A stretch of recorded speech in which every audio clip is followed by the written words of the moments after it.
राधे राधे, जय श्री कृष्णा। यदि आपकी जन्म पत्रिका मेष लग्न की है और दशम भाव में बुध स्थित है तो यह वीडियो आपके लिए ही बना हुआ है। मतलब ये समझिए कि आपके लिए ये वीडियो बड़ा अच्छा रह सकता है समझने की दृष्टि से, ज्योतिषीय दृष्टि से, क्योंकि जो श्रृंखला वीडियो की प्रारंभ की है उन श्रृंखला में आज हम बात करेंगे दशम भाव में बुध की स्थिति जातकों को या आपको किस प्रकार से प्रभावित करती है। दशम भाव में बैठे हुए मेष लग्न के बुध। तो हम विषय में प्रवेश करें उससे पूर्व यदि आप मेरे YouTube चैनल पर नए हैं तो YouTube चैनल को सब्सक्राइब अवश्य कीजिएगा और बेल आइकन को दबाइएगा, क्योंकि जब भी आपका लग्न होगा, जिस भाव में आपके ग्रह होंगे, तो वो वीडियो आपको नोटिफिकेशन के माध्यम से मिल जाएंगे। तो हम प्रवेश करने से पूर्व मंगलाचरण अवश्य किया जाता है। तो हम भगवान सूर्य को प्रणाम करते हुए इसमें प्रवेश करते हैं। जयति जगत प्रसूत्र विश्वात्मा सहज भूषणम नभसः द्रुत कनक सदृश दशशतमयूख माला अर्चितः सविता। जयति सविता। मेष लग्न की जन्म पत्रिका में दशम भाव में बुध की यह स्थिति क्या प्रभाव छोड़ती है, आइए हम अब इसमें प्रवेश करते हैं। मेष लग्न में महर्षि पाराशर जी कहते हैं, मंद सौम्य सिताः पापा शुभो शशि दिवाकरौ न शुभम योग मात्रेण प्रभवेच्छनि जीवयोः। मेष लग्न में राजयोग, एक इस विषय पर मैंने वीडियो बनाया, उसमें पूरा श्लोक आप पढ़ सकते हैं, सुन सकते हैं, समझ सकते हैं। इसमें सौम्य को पापी बताया गया था। सौम्य अर्थात कि बुध को पापी बताया गया है। क्यों बताया गया है? क्योंकि वह तृतीय और षष्ठ भाव का स्वामी बनता है। पतयः तृषणायानाम यदि पापफलप्रदा। जब तृतीय और षष्ठ भाव के स्वामी बन जाता है कोई भी ग्रह, तो समझ लेना चाहिए कि वह लग्नेश का शत्रु होगा। तो मंगल और बुध परस्पर शत्रु है, यह हम समझ सकते हैं। दशम भाव में बैठे हुए हैं, षष्ठेश है, तृतीयेश होकर के दशम भाव में बैठे हुए हैं। दशम भाव साधारण सा भाव नहीं है। बहुत जीवन में सबसे प्रभावशाली यदि कोई भाव है तो दशम भाव है। आपके कर्म को, आपके कार्य को दर्शाता है ये दशम भाव। और बुध भी कोई साधारण सा ग्रह नहीं है। आपकी बुद्धि को, आपकी कला को, आपके विचार को, आपके सोच को ये बुध प्रदर्शित करता है। लेकिन यहां पर बुध तृतीय भाव के स्वामी बनते हैं, षष्ठ भाव के स्वामी बनते हैं। षष्ठ भाव ऋण रोग शत्रु का भाव है, यहाँ के स्वामी बनते हैं। और मंगल के नैसर्गिक शत्रु है। ये वैचारिक नैसर्गिक भी है और वैचारिक की भी शत्रुता है, क्योंकि बुध होश संभाल करके चलता है, मंगल में होश नहीं रहता है। मंगल प्रभावित व्यक्ति अत्यधिक तीव्रता चाहिए, उसको जल्दी काम करना है। बुध कहता है कि रुको, विचार करो। इसलिए सिविल का काम कर सकता है मंगल, सेना का काम कर सकता है, सैनिक का काम कर सकता है। जिनका बुद्ध अच्छा, प्रखर बुद्धिमान होते हैं वे व्यक्ति। दशम भाव में बुध कुलदीपक योग भी बनाता है, क्योंकि बुधे यस्य भृगो यस्य यस्य केंद्रे बृहस्पति दशमांगारको यस्य सजातक कुलदीपक। केंद्र में बुध बैठा हुआ अच्छा माना गया है। लेकिन षष्ठेश की दशम भाव में स्थिति थोड़ी शुभ नहीं मानी गई है। अपना अशुभत्व को नहीं त्याग पाएगा।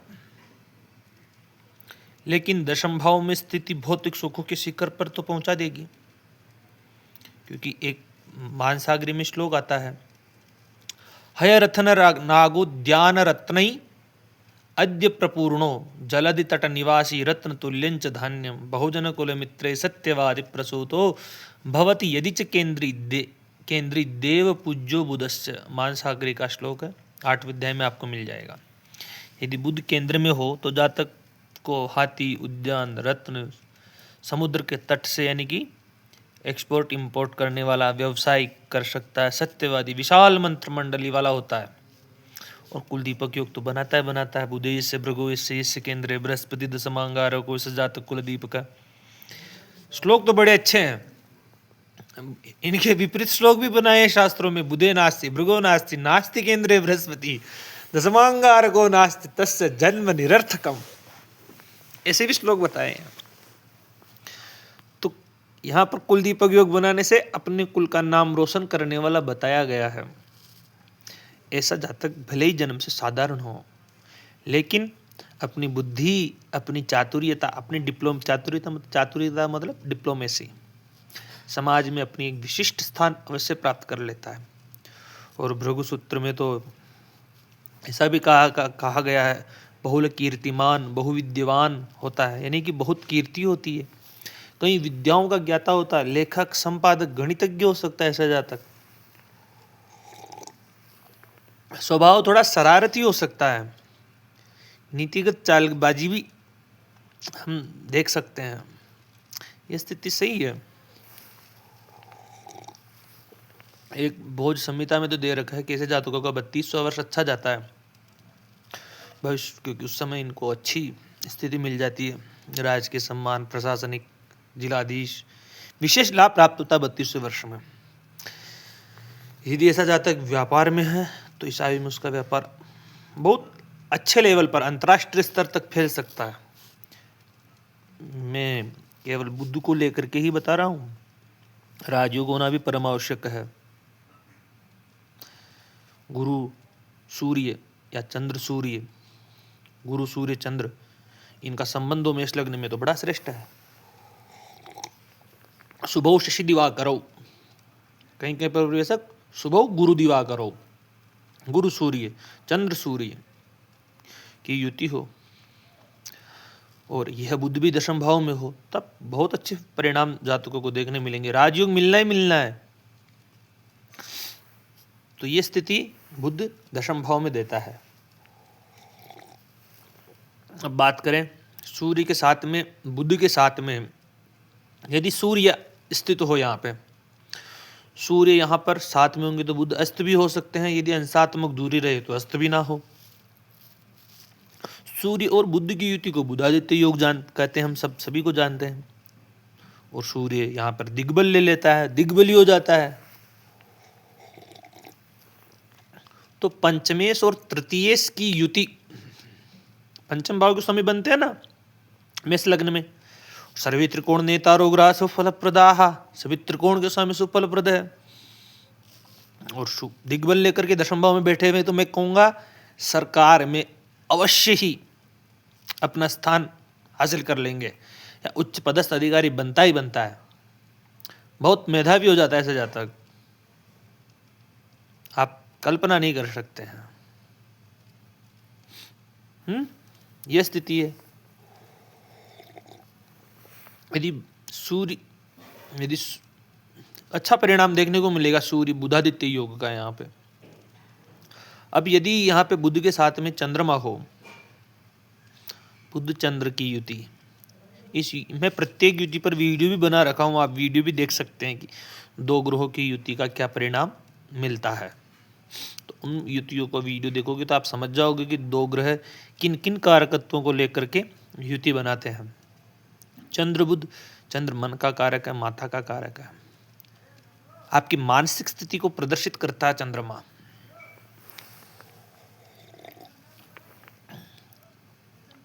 तो बुध और चंद्रमा की युति वाला ज्यादा व्यक्ति सोचने वाला होता है, कल्पनाओं में खोए रहता है वो तो युति। लेकिन यहाँ पे चतुर्थेश बनते चंद्रमा, अपने भाव को देखेंगे तो यो यो भाव स्वामी युक्तो दृष्टो वा तस्यास्ति वृद्धि ही, मकान, वाहन, भूमि, प्रॉपर्टी इत्यादि के योग बन जाते हैं ऐसे जातकों के। बहुत जोरदार चीज, बहुत अच्छी स्थिति में चला जाता है सही कहूं तो। यदि यहाँ पर मंगल हो बुध के साथ में, अब बताओ मंगल यहाँ पर रहेगा तो उच्च राशि का रहेगा, और उच्च होने के कारण साथ साथ दिग्बल और अवश्य मिल जाएगा। लग्नेश है, अष्टमेश है, अपने भाव को देखेगा, लग्न को। मंगल अद्भुत रोचक पंच महापुरुष योग में से बनाएगा। अवश्य ही बड़े पदों पर आसीन होने वाला जातक होगा ये। बहुत पराक्रमी, आकर्षण व्यक्तित्व, भूमि, भवन, मकान, असीम सुख लेकर के बैठा हुआ व्यक्ति रहेगा ये।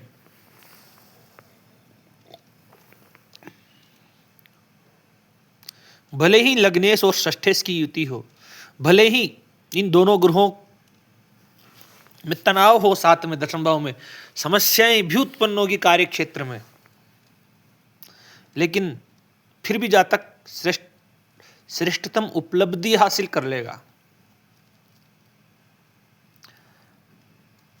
समझ में आ गई ये युति अपन को। बुध के साथ में मंगल, अब बुध के साथ में गुरु हो, गुरु यहाँ पे नीच राशि के रहेंगे, नीचस्थ बन जाएंगे गुरु, क्योंकि मकर राशि है, नीच राशि है। यदि यह सप्तम नवांश में हो, मतलब कि 20 अंश बाद में और 23-20 तक, तो उच्च नवांश में चले जाएंगे, तब तो श्रेष्ठ परिणाम। वक्री हो जाए तब भी श्रेष्ठ परिणाम है। अन्यथा दशम भाव समझ लो पीड़ित हो गया थोड़ा गुरु की वजह से, लेकिन केंद्र में गुरु है, कुलदीपक बनाता है ये भी। यहाँ का उच्चनाथ मंगल है, राशिनाथ शनि है। यदि ये चंद्रमा से केंद्र में या लग्न से केंद्र में है, नीच भंग राजयोग हो जाएगा। नीचस्ते जन्मनीय ग्रह तद राशिनाथ विवाद उच्चनाथ है।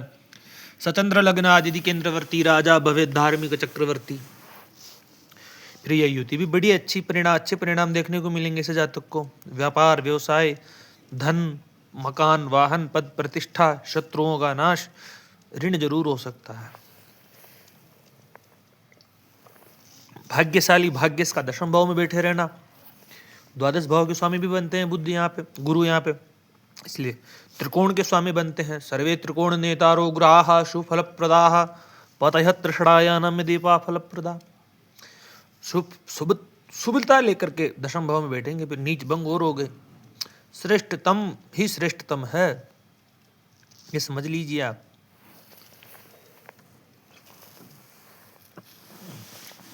अब आगे बात करें अपन, यदि बुध के साथ में शुक्र बैठ जाए तब क्या परिणाम देखने को मिलेंगे। शुक्र मेष लग्न में अकेले मार्केश हो जाते हैं। कवि साक्षान निहंतस्यान मारकत्वेन लक्षितः। एक अकेला कवि साक्षान निहंतास्यान मारकत्वेन लक्षितः, ये मारकत्व को लिए हुए रहता है मेष लग्न में, क्योंकि धन भाव के स्वामी मारक होता है, सप्तम भाव के स्वामी भी मारक होता है। दशम भाव में बैठे हुए हैं। कुलदीपक योग तो फिर भी बनना है, केंद्र में है। केंद्र का शुक्र बहुत अच्छा परिणाम बताया गया है। कहते ना, श्लोक आता है, यानी शुक्र के लिए बहुत एक शुक्रो जनन समय लाभ संस्थे च केंद्रे जातो वै जन्म रासो यदि सहजगते प्राप्यते वै त्रिकोणे विद्या विज्ञान युक्तोर्भवति नरपति विश्व विख्यात कीर्तिर्दानिर्मानी च सूनु हयगण सहित सज्जनैः सैव्यमानः। ये श्लोक बहुत, बुध शुक्र की युति लक्ष्मी नारायण योग, आर्थिक रूप से मजबूत व्यक्ति बनेगा। शर्तें हैं राजयोग होना चाहिए, जब जाकर की ये स्थिति, ये ग्रह भी अच्छे परिणाम जातक को प्रदान करेंगे। यदि जन्म पत्रिका में राजयोग नहीं है तब नहीं करेंगे। यदि राजयोग तो ऐसा जातक राजनीति हो या उद्योग का क्षेत्र हो, शिखर पर अवश्य पहुंच जाएगा। राजतुल्य ऐश्वर्य अवश्य ही प्रदान प्राप्त करेगा। बुध शुक्र लक्ष्मी योग है, कलात्मक अभिरुचि और महाधनी बना देता है। अब देखिए, सप्तम भाव का स्वामी है, दशम भाव में जीवन साथी, अच्छा बुद्धिमान मिलेगा, सुख साधन प्राप्त होंगे। अब यहाँ पे तो अच्छी स्थिति है बुध शुक्र की। अब आगे ग्रह देखे तो बुध के साथ में शनि हो, शनि यहाँ पे स्वग्रही होगा, अपने भाव में बैठा हुआ है। यो यो भाव स्वामी युक्तो दृष्टो वा तस् तस्यास्ति वृद्धि, इस भाव की वृद्धि कर रहा है तो पद प्रतिष्ठा यश कीर्ति वैभव स्वयमेव चल करके आएगी। जहाँ तक राजनीति हो या उद्योग हो, जिस क्षेत्र में जाना चाहता है उस क्षेत्र में उन्नति प्राप्त कर लेगा। लेकिन इसकी दृष्टियां खराब पड़ेगी, मैं अभी बता देता हूँ। द्वादश भाव सैया सुख, वे भाव पर पड़ेगी। चतुर्थ भाव पर भी पड़ेगी माता का स्वास्थ्य परेशानी। सप्तम भाव वैवाहिक जीवन में परेशानी। तो ये स्तुतियां तो बनी रहेगी। जैसे नरेंद्र मोदी जी हैं, राजतुल्य ऐश्वर्य प्राप्त कर रखे हैं, लेकिन वैवाहिक सुख कहाँ है? दशमस्त शनि है उनके भी। तो यह स्थिति विचारणीय स्थिति है, जीवन साथी को थोड़ा प्रभावित करती है, और कुछ नहीं है। बस समझ में आ गई बुध और शनि की युति। इस युति पर भी मैंने वीडियो बना रखे हैं। आप इन युतियों पर भी एक एक कंजक्शन, दो ग्रहों की युतियों के वीडियो है, उनको देखिएगा अवश्य। तो आप उन वीडियो को देखोगे तो बहुत कुछ समझ में आएगा कि क्या क्या कारकत्व लेकर के दो ग्रह आपस में मिलते हैं, तब क्या परिणाम प्रस्फुटित होते हैं, जागृत होते हैं, अंकुरित होते हैं, पल्लवित होते हैं। अब यहाँ पे बुध के साथ में सूर्य भी हो, मंगल भी हो, शनि हो, देखिए 4 ग्रह आ जाए। सूर्य दिग्बल पंचमेश त्रिकोण के स्वामी, मंगल लग्नेश, शनि दशमेश, गुरु भी हो जाए, फिर क्या कहना है? केंद्र त्रिकोणाधिपयोः एकत्वे योग कार्यता त्रिकोणस्यापि नेतृत्वे, नहीं यानी अन्य त्रिकोण पतिना संबंधे यदि किम परम, अन्य त्रिकोण के स्वामियों का भी संबंध हो जाए। केंद्र त्रिकोण के संबंध में यदि एक और त्रिकोणे से आ जाए संबंधे यदि किम परम, फिर क्या चाहिए? सजातक अवश्य मिनिस्टर बनेगा, मंत्री बनेगा, पद प्रतिष्ठा निर्विवाद रूप से मैं कहूंगा लाल बत्ती की सवारी करेगा। नकारात्मक प्रभाव भी पड़ते हैं यदि राहु के साथ में हो जाए बुध। जड़त्व योग का निर्माण हो जाता है। यहाँ पे जड़त्व, बुद्धि कुत्सित हो जाती है। इस पर भी वीडियो है, आप देखिएगा। बुध राहु की युति, मलिनता छा जाती है बुद्धि पर। बुध और राहु की युति श्रेष्ठतम परिणाम दशम भाव में जातक को देखने को नहीं मिलेगी। त्वचा रोग हो जाएगा, मां ननिहाल पक्ष परेशान रहेगा, भाई को परेशानी होगी। कहूं तो राजकीय दंड या सरकारी अधिकारियों से विश्वासघात मिलने की भी संभावनाएं रहती है।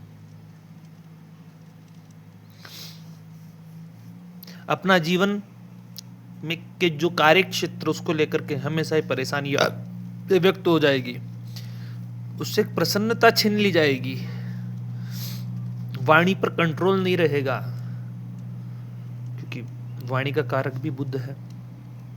केतु के साथ में रहेगा तो केतु आध्यात्मिक ग्रह है। बुध केतु की युति को जड़त्व योग तो नहीं कहा गया है, केतु आध्यात्मिक है, गुरुवत है। केतु और बुध की युति कहीं ना कहीं परिणाम एक वैराग्यता उत्पन्न कर देती है बुद्धि में। आप अध्यात्म में थोड़ा ले जाती है अपनी विचारों को। कविता करवाए ऐसा जातक कवि बन सकता है। तो ऐसे जातकों को मांस मदिरा का सेवन नहीं करना चाहिए, फिर ये युति बिगड़ जाएगी। ये राजयोग भी प्रदान कर सकती है लेकिन नहीं करेगी। वाणी पर संयम रखने से बुद्धि की शक्ति बढ़ जाएगी। तो ये हमने कंजक्शन देखे हैं सभी ग्रहों के साथ में, और वीडियो बड़ा बन जाता है। जब वीडियो बनाता हूँ तो चलता रहता है, पता नहीं चलता है ना। तो सर्वप्रथम यदि बुध सही नहीं है आपका तो गणपति की उपासना करें, गणेश अथर्व शीर्ष का पाठ करें, है ना। संकटनाशन गणपति स्तोत्र का पाठ करें, प्रणम्य शीर्षा देवम अथर्व शीर्ष नमस्ते गणपते का पाठ करें। गणपति को दुर्वा चढ़ाए, लड्डू भी अत्यधिक प्रिय है, लड्डू चढ़ाओ। तो आप संपादन हो या व्यापार के क्षेत्र में हो या लेखन कार्य करते हो, ज्योतिष का कार्य करते हो, तो आपकी ख्याति अवश्य धीरे धीरे बढ़ जाएगी। बस शर्त इतनी सी है कि अपनी ऊर्जा को व्यर्थ की चालबाजी में न लगा करके केवल लक्ष्य पर केंद्रित रखो, तो बड़े अच्छे परिणाम आपको देखने को मिलेंगे। इसी के साथ में इस वीडियो को हम समाप्त करते हैं। समाप्त कभी भी नहीं होता है ज्ञान। विरामस्तावत विश्वेश्वराय नमः, विराम देते हैं, है ना। तो अच्छी स्थिति है, बुध दशम भाव में श्रेष्ठतम परिणाम ही प्रदान करता है, लेकिन किन्हीं कारणोंवश यह अशुभ ग्रहों की युतिवश अशुभ परिणाम देखने को मिल सकता, नकारात्मक। तो उसके उपाय किए जा सकते हैं, रेमेडीज की जा सकती है। तो धन्यवाद आप सभी का, यदि यहाँ तक ध्यान से सुने हुए होंगे तो बहुत बहुत बहुत धन्यवाद। और वीडियो को लाइक शेयर सब्सक्राइब अवश्य कीजिएगा।